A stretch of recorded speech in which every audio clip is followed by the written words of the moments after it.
Hey guys, so I'm coming not live from a pre-recorded YouTube video, obviously wanting to share with you, my name's Tanna by the way, wanting to share with you about the nature of a drama.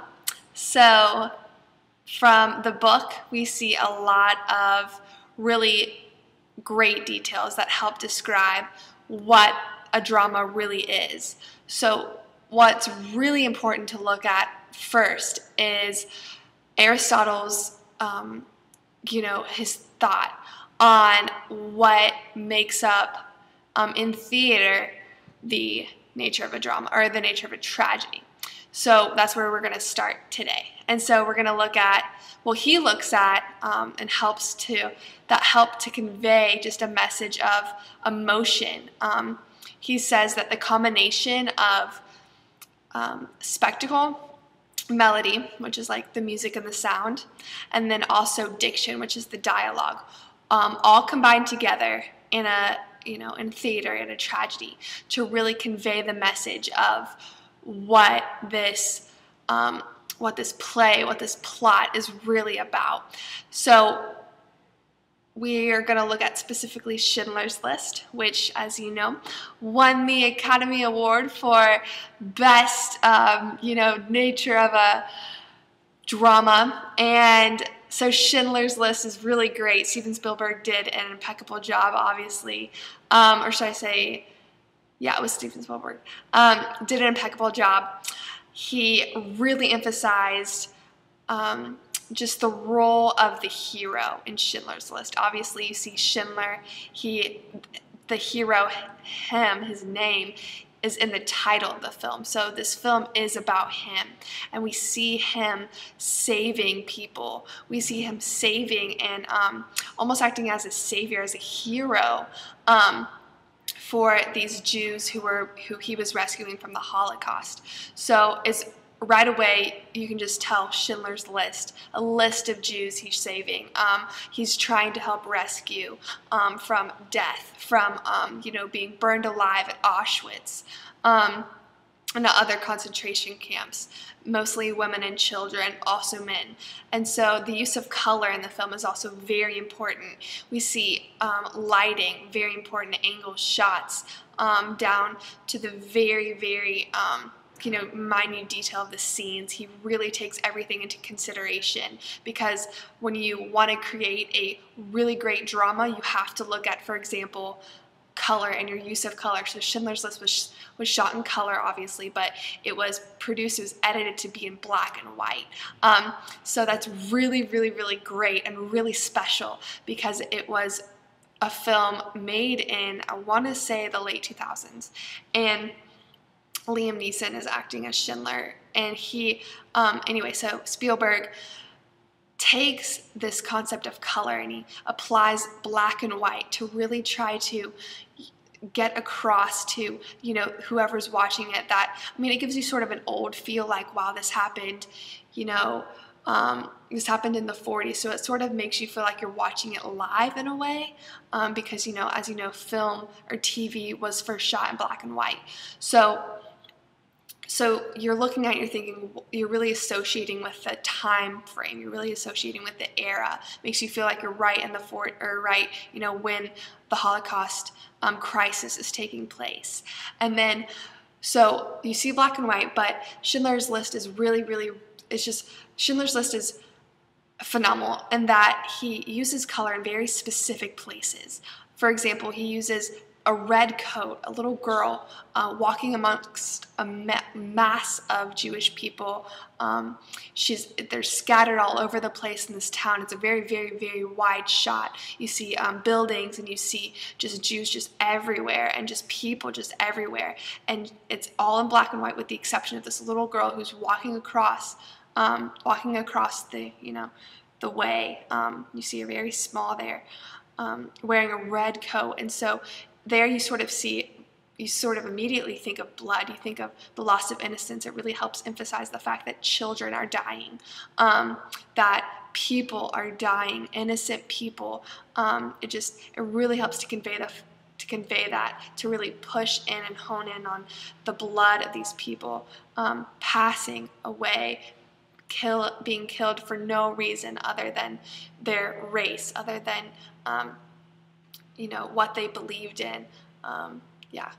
So because obviously the whole Aryan concept that Hitler really tried to put into practice, really emphasized that these people are the sole people, they're the best people, they're the best homogeneous group, and they are set apart, and then he sets apart these other people for destruction, as a superiority type of thing. And so you see here, it really just helps you to see, with this one shot, that just how dehumanizing Hitler's, his mission and the Nazi mission at its core really was. So that's very, very dramatic. His use of color there, his use of lighting is also very dramatic. Obviously it's in black and white, so the white is going to be that much more important. Light streaming in at the very end on a table that some priests are at. Some Jewish leaders are sitting in Schindler's factory. He has a factory of workers that he's saved and placed in his factory that's very protective, and he's very sensitive to their needs there. So he has these men, and they're sitting around this Sabbath meal, and they're celebrating, the Messiah who would come. They're celebrating God, their protector, this Mosaic, deity. And so to have the light streaming in this one specific scene toward the very end, with these men gathered around, Schindler is allowing them, to have their religious practice, which is, a brilliant freedom, a beneficial and beneficent. Yeah, it's just, he's very, he just has this great love for these people, and it's very beneficial. And so he's allowing these men to have this, religious practice. And so lighting is very important, and then color as well. Sorry, it took me a really long time to get here, but color is very, very important. And that the candles around the table where these men are having a meal and praying is lit, and you can see the yellow of the light. Everything else is in black and white, but the yellow of this light, and that evokes just this huge just sense of light, and wow, there's goodness. There is hope. You see this yellow light. It's very striking, and it helps to really let the hope of the future, the hope of maybe these people will be saved, this light coming in, this light here, this candle here. It's all for a purpose. Spielberg was not, immune to what he was doing.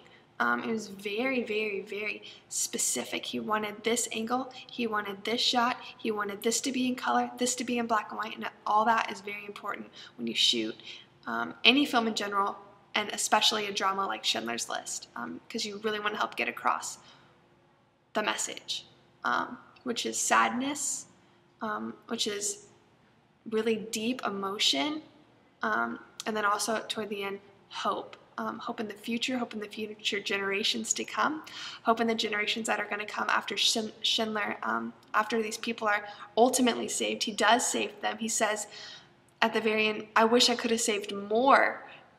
If I had only sold, this ring. He's at this one of the final scenes of the film, Schindler, and he has all these Jews around him that he's saved, and with the money he has, but he says to himself, if I had only if I had only sacrificed more of my money toward the beginning when I was purchasing these people to work in my factory, if I had only saved up, if I had only spent more money on them, I could have saved, one more life, two more lives, three more lives. And then, these Jews that he saves, they give him a ring, symbolizing his his unity with the Jewish people. He's not Jewish, he's a Gentile man. But so they give him this rim as a symbol of accepting him in. And all of this is very dramatic. Here, Schindler is a hero. Here, Schindler is helping resolve a conflict, which is also a very dramatic theme. And so all of these combinations combine: lighting, color, use of color, Schindler as a hero, many other things, obviously, but for sake of time, all of these things combine to, and even the music, it's very classical, melody really combine to help, emphasize Aristotle emphasize his thought, what it really, really helps to do, which is collaborate all of these things together, throw it at the audience, throw it at the viewer, allow them to soak in, take it all in at once, and then leave feeling that complete sense of not just sadness but hope, not just black and white, but also color. So thanks for letting me talk so long about this. Schindler's List is a great film, pretty passionate about it. Go watch it if you get the chance. Thanks for your time, and I hope you enjoy the rest of the presentation.